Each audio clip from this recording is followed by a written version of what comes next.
Hello, racing fans, and welcome back to another edition of Handicappers Corner, brought to you by the Derby Bar and Grill. I'm Mike Heads. I'm going to Drew Forster. We're going to go through the Saturday, May the 14th races at beautiful Hastings Racecourse. We do have 7 thrillers for you on Saturday, starting at 1:50. Should be a great afternoon. Speaking of great afternoons, what a great weekend we had. Mario, of course, winning the Kentucky Derby for the second time in 4 years aboard unbeaten Nyquist.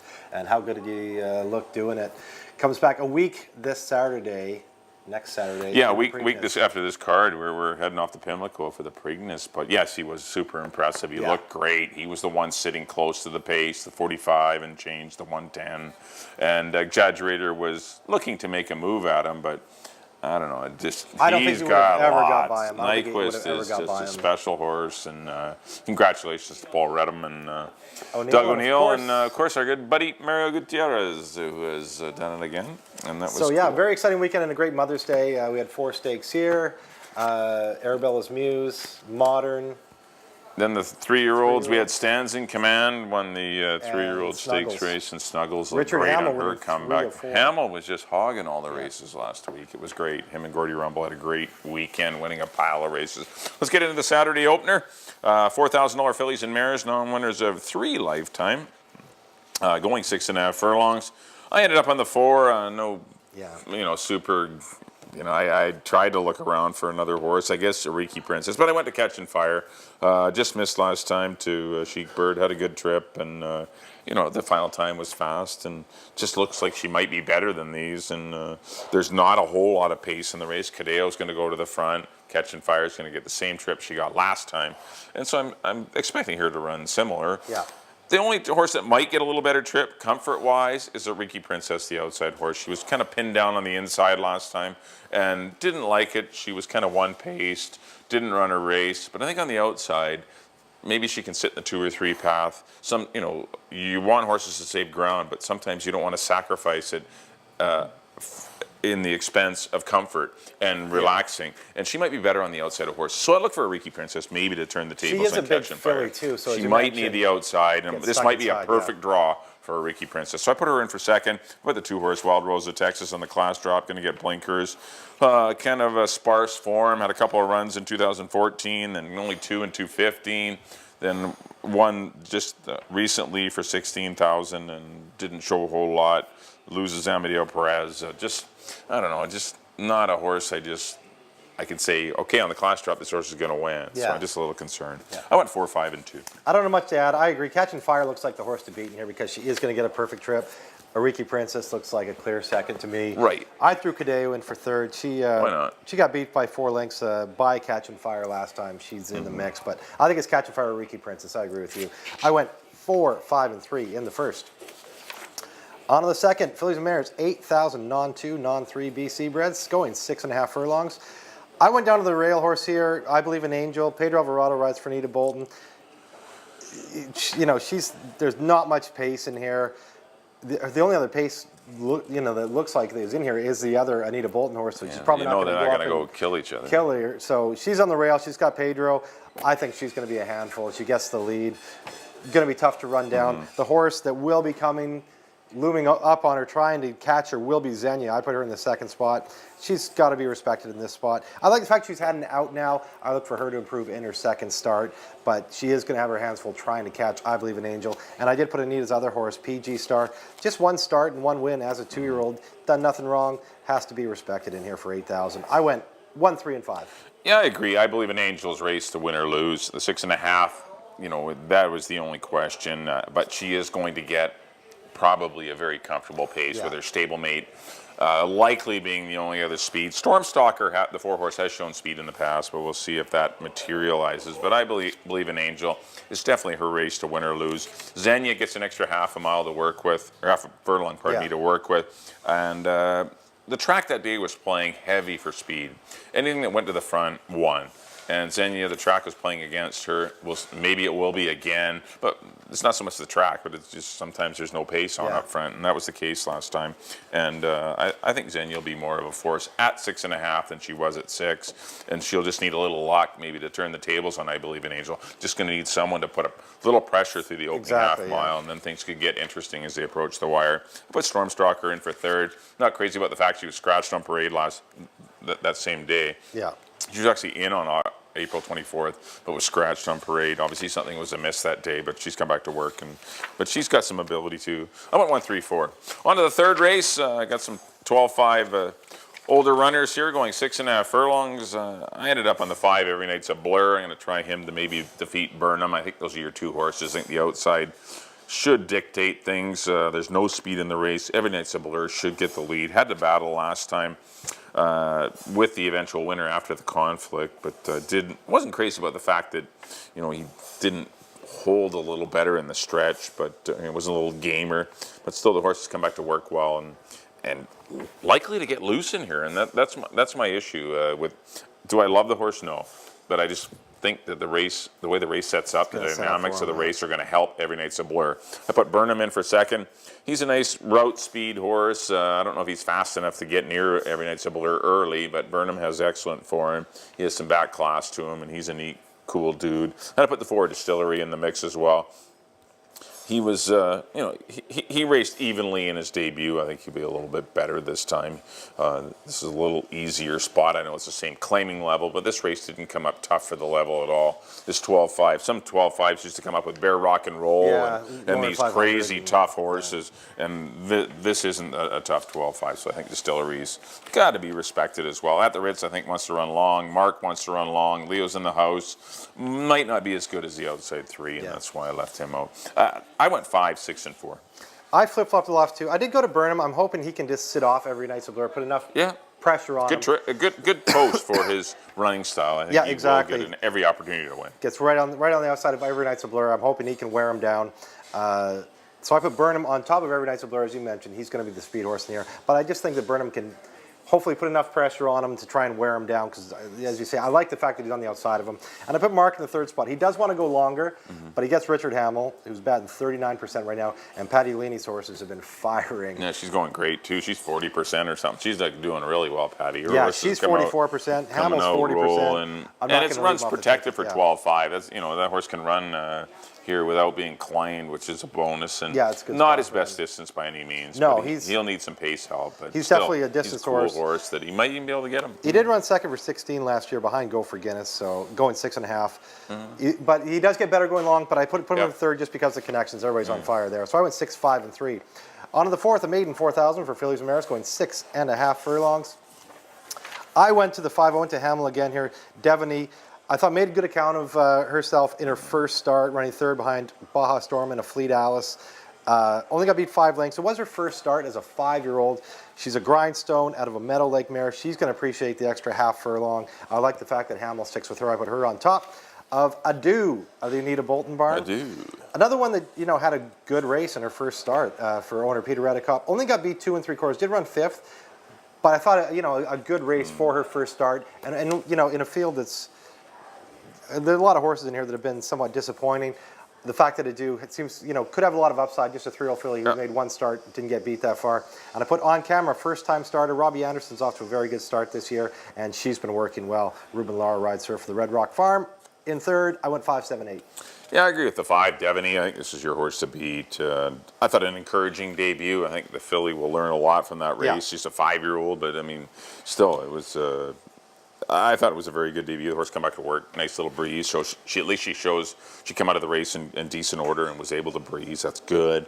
Devaney for me. I agree with the 8 on camera. I didn't fall in love with anyone else. I just looked for a stranger, and maybe on camera, this is a good opportunity for a firster maybe to make its presence felt, because I don't see this race running much faster than 119 or 120 or something. So maybe on camera can. As you mentioned, Robbie's off to a great start. I put the Juan Tiguan, a 4-year-old, in the mix. This horse was heavy favorite. Didn't run very well in his final start last year, but still have been running against a lot better earlier last season, and it's been working well for Keith Peterson. So I give this one a shot. I put 5, 8, and 1 in race number 4. On to the 5th. That was the start of the late pick 4. On to the 5th race, $4,000 and onwards at 2, going 6.5 furlongs. Good group at 10 here. Wow. I went to the 10, Jackson. I'm going to go away on the outside. I just think there's not a lot of speed in the race, which is a good thing, because this horse drew very poorly. But I think Skylar Whiteshield can get this horse up into up into position. Down on the inside, you got Whaley's Command has a bit of speed. Holy Shroot sometimes shows speed. That's more going long, yeah. You look up and down, you can't find speed. Jackson has some speed. This horse been working well, sold nicely at the Hastings Horse Paddock sale. And Ed Claggett bought the horse and moved it to the Craig McPherson barn. But I think Jackson's interesting in here. So I'm going to try him to win it. The 5-horse Mr. Candy has the racing edge, has fitness edge. I've been running in Phoenix, had a good runner-up effort last time here at Hastings. But Mr. Candy's pretty live as well, losing to Mario's win. Now, but the 8-horse, let's have a double. Nice first-up run for John Snows after a great start this year. Put that one in for third. I thought those are your 3 horses. The only other one I put in maybe is the 4, One Big Promise for Barb. This horse probably wants to go farther, but still is better than a $4,000 horse, perhaps. We'll see, but still a horse that has a pretty good move and is well-bred, being a half to Touching Promise, who, of course, was our last year's Horse of the Year, BC bred. Yeah. But I went 10, 5, and 8. I went with Mr. Candy on top. I thought that was a valiant effort. He did have the racing edge. Very unlucky to lose to Mario's win that day. Mario's win got a great ride by Hamill. Basically just outrode a younger, more inexperienced rider who was inside and got him by a neck. But I think Mr. Candy's fit, ready to go. And you know, you say there's not a lot of speed in here. I think he gets the lead. I did put Mr. Candy on top of Let's Have a Double. Won first asking this year. Fits well into a non-2 spot. I mean, he won for fun with 122 pounds on. Won by almost 6 or so. So I put Let's Have a Double in the second spot, and I did put One Big Promise in for third. As you mentioned, this is a horse that's going to be better going longer, but he's lightly raced. Inexperienced. I know. He just had, it was kind of his 2-year-old season last year, even though he's a 3-year-old, but kind of a... You can see it took him a while to figure it out, and then he had a second, and then finished off the year with a win. He will want to go longer, but this isn't an overly tough field. He could definitely hit the board in here. So I went 5, 8, and 4 in the 5th. On to the 6th. 16,000, non-2, non-3, 4 3-year-olds and up. Colts and geldings going 6.5 furlongs, field of 9. I did go to the 8, Merlot. He's going to be a short price for the Hastings Racing Club here. I've always liked this guy. He was purchased off Swift Thoroughbreds for the Hastings Racing Club, numero dos. And a good third, first out behind. The odds are good, and Berard Breeze. Some fairly tough horses. He fits well into a conditional $16,000 race. He's going to be a short price. I think he's your winner. I put Finally Diamonds in the second spot. Has a good record at this distance. He's a horse that I think is better going long, but he does have a good record at the distance. He does have a win, a second, and 2/3 out of 6 starts. So he can sprint. He gets Pedro Alvarado for Barb Heads. I put him in the second spot, and I put It's in Command in the third spot. He probably won't get the lead to himself today, but he just won this race, so you have to respect him coming back. Scott Williams rides him. I went 8, 5, and 7. Yeah, I agree with the 8, Merlot. I mean, this horse is the best on paper. I don't, if this horse really has to regress, I think, to lose. But, that was a decent first-up run against the odds are good, Berard Breeze. I mean, those are better horses than what he's facing this afternoon. So I went to Merlot to win it, but the 5, I agree with Finally Diamonds. Nice win, 2 starts back in a sprint, defeated Wonder World and others. He's not a bad little colt, and I think he'll run well. I put the 6 Wonder World in for third. He always seems to hit the board. He never seems to win, but we'll get Wonder World in the mix again. I went 8, 5, and 6 in a pretty nice little, pretty talented group in race number 6. On to the 7th and final. Made an $8,000 claimers going 6.5 furlongs. Ended up on the 3, Sal. Another purchase out of the Hastings Paddock sale by Gary McNeil for Anita Bolton. Been working well since moving to the Anita Bolton barn, and this one has a little bit of speed and hasn't faced the toughest of groups here. So I'm going to try him to win it. Put the 8-horse PS Diamond Cutter in for second. He's a 4-year-old or older horse running against some 3-year-olds in here. I think that's a plus. Seen him work a couple times in the mornings. He's done well. And I think the outside post, he's a big gangly thing. And the outside post will be perfect for him. And I put the 1 Tahachi in for third. I went 3, 8, and 1. I got Sal on top as well. I think Sal looks tough in here. As you mentioned, wasn't running against, he was getting fairly well beat, but was running for 25. It wasn't like he was running for bottoms last year, and he shows up here for 8,000, so I think he's live with Scott Williams aboard. He should be dangerous. All his competition appeared to be It's not an overly tough 8. Yeah. I put Harbor the Energy out of the Mike Anderson barn in the second spot. Well-bred son of Harbor the Gold. Just the one start last year. You can see he did get beat by 12, but it was Rock Concert who won by like 10 that day. Yeah. So only got beat a couple lengths for second. Silent Native, he come back and win. So Harbor the Energy, I think, is live in here. Antonio Race has been off to a very good start. And I put Urban Achiever, the Hastings Racing Club, number 1 horse. They had high hopes for him. Tried to make special weight last year, showed up for 25 this year. Did beat a couple home in that Milshon race, but now he drops to 80,000. So I think he's fairly live with Amadeo Perez in the tack. I went 3, 4, 5 in the 7th. That'll do it for our analysis of the Saturday card. Up next on screen will be our picks. Mike, as always, you Back are in race number 1, I went to the 4-horse. Catching Fire to defeat the 5. Ariki Princess went 4, 5, and 2. Race number 2 under the 1. I Believe in Angel over the 3. Xenia and the 4. Storm Stalker. Race number 3. I went to the 5. Every Night's a Blur over the 6. Burnham. I think it's 5 and 6, so I really like 5, 6. Put the 4 in for 3rd. Race number 4. The start of the late pick 4. I went to the 5. Devaney for Jim and Sandra Rosa. Put him on top over the 8 On Camera and the 1 Tiguan. Race number 5 went to the 10 Jackson over the 5 Mr. Candy and the 8 Let's Have a Double. The 6th race, number 8 Merlot to defeat the 5 Finally Diamonds in the 6 Wonder World. And the 7th and final, going to go to Sal, the 3-horse, 381 for Mike in the last. On to Drew's picks. In the first, I did go to number 4, Catching Fire over the 5 and the 3. In the second, I went with number 1, I Believe in Angel over the 3 and the 5. In the third, I went to number 6, Burnham over the 5 and the 3. In the fourth, number 5, Devaney over the 7 and the 8. In the fifth, I went with number 5, Mr. Candy over the 8 and the 4. In the sixth, number 8, Merlot looks very tough over the 5 Finally Diamonds. And the 7, It's in Command. And the nightcap, I'm again with Mike on number 3, Sal over the 4 and the 5. Well, thanks everyone for tuning in to this edition of Handicappers Corner. It should be a lot of fun. Racing gets underway at 1:50. Yep. Our next live card will be Sunday, May the 15th. Once again, we'll have 8 races on Sunday, 8 excellent events. Nice high claiming feature race. Card. It should be a lot of fun on Sunday. Always a busy day. And lots of good simulcasting as well. And of course, next Saturday, Preakness Day. Don't forget, yes, next Saturday, what is that? That's 21st. May the 21st, of course, Mario and Nyquist. And Nyquist will try and get second leg of the Triple Crown, see if they can.